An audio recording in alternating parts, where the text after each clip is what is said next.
สบายดีเดี๋ยวนี้มาฮอดบอนรถไฟของ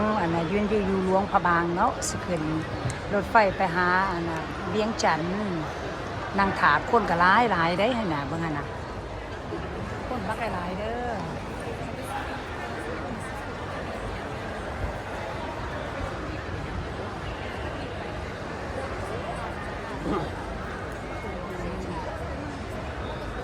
พากันถาเดี๋ยวนี้รถไฟออกประมาณ6:45เนาะไปฮอดนครเวียงจันทน์ประมาณ8 โมงไป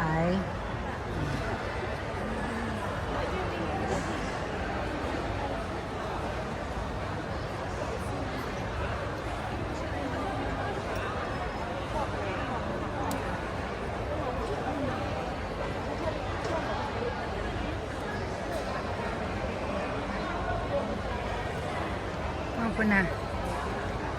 เฮ็ดหยังได้นี่นะ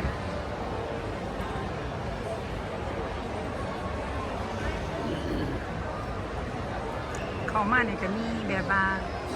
ของซูเวเนียร์ก็มีอยู่เด้แถวนั้นน่ะมันมีตลาดซูเวเนียร์เนี่ย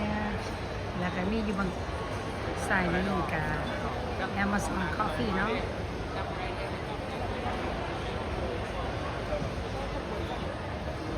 นั่งปานี่เพิ่นก็เมื่อยเพิ่นว่านั่งกับแฟนเพิ่นอยู่ไอ้แซมก็บ่มีหยังเฮ็ดตีนแต่โฟน What are you doing? Nothing. Hello สบายดีขึ้นเวียงจันทน์บัดนี้นะแม่นหยังกันแน่ Who is this มาจากสันบ่ Hello Marvin Hi there What crazy เพิ่นเมื่อยแฮงเพิ่นกินข้าวหลายเพิ่นเมื่อยเนาะเพิ่นกินกาแฟนี่มีคาเฟอีนหลายเด้Coca-Cola 3 bottles or still more เพิ่นซื้อน้ำเพิ่นอยากเพิ่นหิวเพิ่นว่า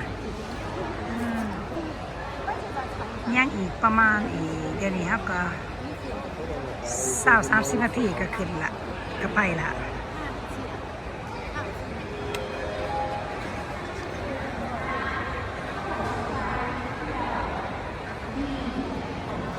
อยู่บนครัวเนี่ยก็เป็นหาดตลาดน้อยเนาะ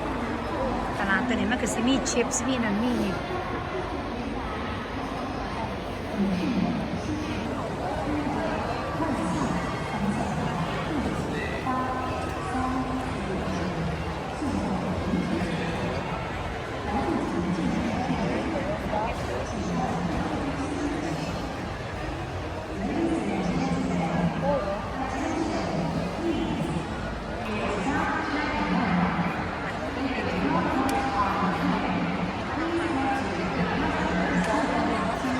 คนหลาย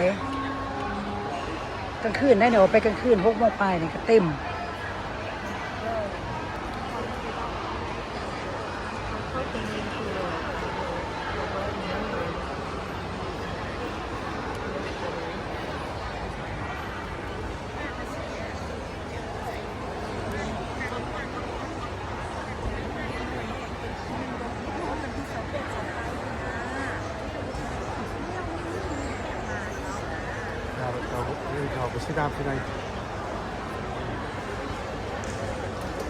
คนหลายปวดหลาย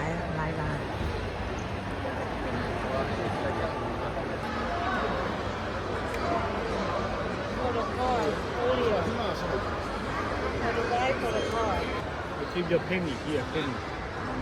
Yeah, here, penny.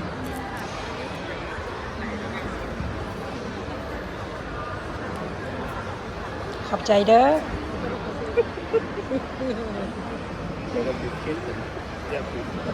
เบิ่งให้เข้ามาปากกาลายคน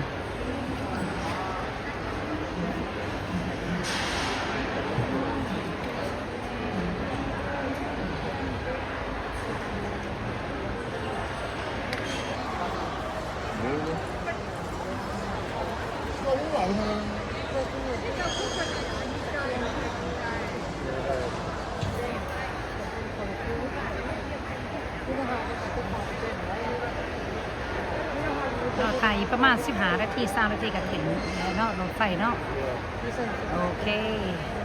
เอาเจอกันใหม่เด้อคลิปหน้าเด้อ thank you for watching เราแต่ USA เด้อขอบใจบ๊ายบาย